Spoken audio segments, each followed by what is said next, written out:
Nesse fim de ano, festas em família, gatilhos emocionais, pressão por resultados nesse ano e metas para o ano novo, toda essa correria pode desencadear uma série de transtornos psicológicos.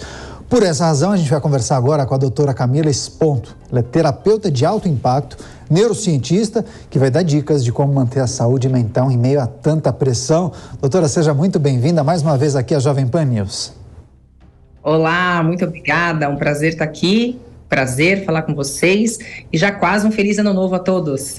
Pois é, para começar, último dia do ano, geralmente as pessoas acabam se programando, né? Elencando uma lista de compromissos, desejos, e isso acaba estimulando uma profusão aí de sentimentos. E isso, muitas vezes, esse processo acaba também gerando ansiedade. Como administrar esses sentimentos que geralmente aparecem na virada do ano e como se tornar uma pessoa, digamos, mais eficiente? Ótima pergunta, e são coisas que aparentemente elas estão muito ligadas, só que as pessoas elas têm muitas vezes elas prezam em colocar metas e realizações muito grandes para o final do ano, aquilo que eu vou me tornar, aquilo que eu vou realizar, tanto por uma pressão social, por uma pressão interna, e elas realizam às vezes um pouco e para. Justamente por conta dessa pressão. A primeira coisa que a gente tem que fazer é parar de focar em resultados extremos. A primeira coisa que a gente tem que pensar é, o que eu tenho que me focar todos os dias em coisas pequenas e realizáveis, que eu consigo fazer isso por um longo período de tempo? Será que se eu colocar aquelas metas imensas, uma dieta muito rígida, ou exercícios muito que vão exigir demais, eu vou conseguir fazer isso por um longo período? Provavelmente não. Só que as pessoas têm a mania de achar que se não colocar uma meta grande, elas não vão chegar num resultado grandioso. O importante é a gente pensar que a gente precisa se conectar com objetivos que são realizados a longo prazo, por 1 mês, 2 meses, 6 meses, 1 ano, para que até o ano novo do ano que vem, a gente consiga estar fazendo isso de forma sustentável. E isso sim vai conseguir diminuir tanto a sua ansiedade, como te ajudar a chegar no resultado que você quer aí durante um período de tempo. E não se comparar com outras pessoas, com o cenário de outras pessoas. A gente tem que entender com a nossa realidade, onde estamos partindo e para onde queremos chegar. Porque geralmente a gente olha a vida editada das outras pessoas, se compara com a nossa realidade e esquece de pensar aqui, na execução, na trajetória.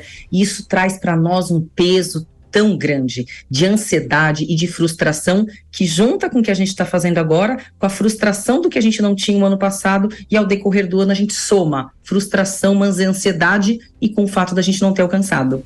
Muito interessante. Inclusive, eu achei curiosa a frase que a nossa produção acabou colocando nessa tarja de manchete: síndrome do dezembrite.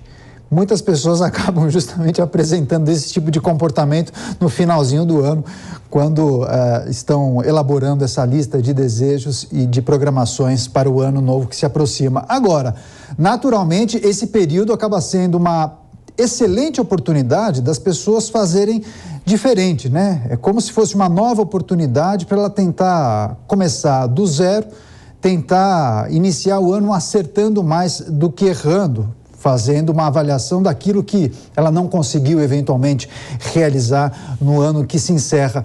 Mas eu achei muito curiosa essa observação feita pela senhora, assim, são grandes as chances de você elaborar uma lista praticamente impossível de ser realizada. E aí, naturalmente, o que teremos como consequência? Frustração. De maneira prática, quais são os caminhos que você recomenda que as pessoas acabem seguindo para evitar esse tipo de frustração? É preciso separar a vida em etapas, vida profissional, vida amorosa, bens, eventualmente, que eu pretendo comprar, sei lá, trocar de carro, por aí vai. Como organizar essas muitas metas e desejos que as pessoas têm? Daniel, sendo bem realista com você e falando no mundo real, isso quando eu faço os meus atendimentos ou mesmo nas minhas palestras, eu vou dizer exatamente aquilo que eu digo. Não é sobre o que você vai conquistar lá no final, ou quantos quilos você quer perder, ou qual o bem material que você quer conquistar. Não é o resultado final que a gente precisa focar, mas quais são os passos, o como que você vai fazer para chegar lá. Então, você precisa fazer exercício físico. Quantas vezes por semana? Em qual horário você vai fazer? Você precisa se tornar uma pessoa mais estudioso? Em qual horário você vai encaixar aquela atividade? E o mais importante, quais são as coisas que você vai deixar de fazer? Talvez aquela série a mais, talvez aquele videogame, talvez aquela sobremesa durante a semana, coisa simples aqui eu estou dizendo. E aí, para as pessoas que têm uma rotina mais apertada, talvez seja subir um lance de escada, talvez descer um ponto de ônibus antes. Sabemos da dificuldade, da realidade de muitas pessoas, mas mais do que o resultado final é o que eu preciso fazer, o como e quais são as coisas que eu preciso abandonar para então fazer aquilo que eu preciso fazer, para que no final eu chegue no resultado esperado. E se a gente desse um passo para trás e identificasse um grupo de pessoas que não sabe exatamente o que quer, se sente perdida, não tem isso muito claro, entendeu? Não conseguiria fazer uma lista com aqueles itens que julga fundamentais para mudar de vida. É um exercício de autoconhecimento, né?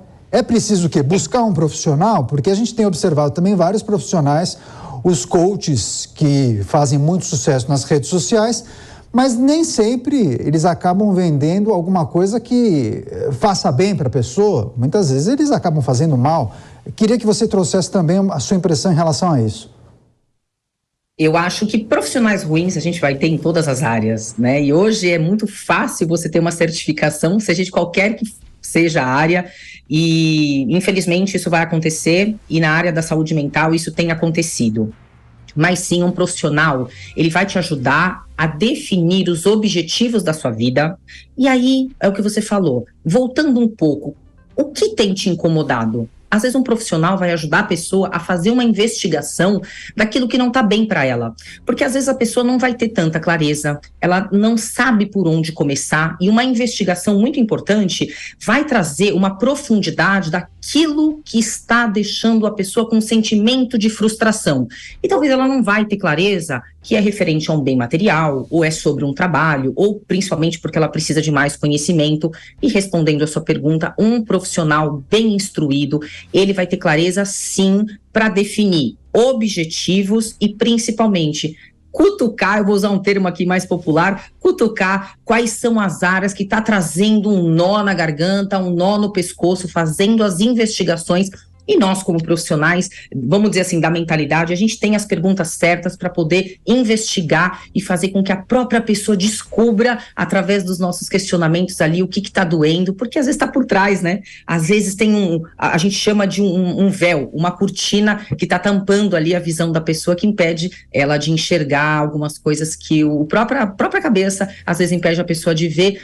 Porque é um poupador de energia. O nosso cérebro, ele foi feito para poupar energia, a gente sabe disso, e impede da pessoa tomar novas ações, porque isso vai dar trabalho.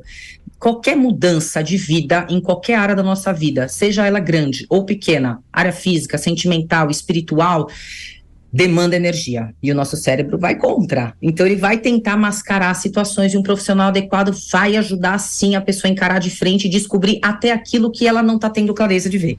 Doutora Camila Esponto, neurocientista, entrevista especial aqui na Jovem Pan News, último dia do ano, dia 31 de dezembro. Agora, doutora, se você pudesse compartilhar com as pessoas alguns exercícios que elas podem fazer no dia a dia para melhorar o autoconhecimento, se tornar mais feliz e também mais eficiente nas suas tarefas. Com certeza.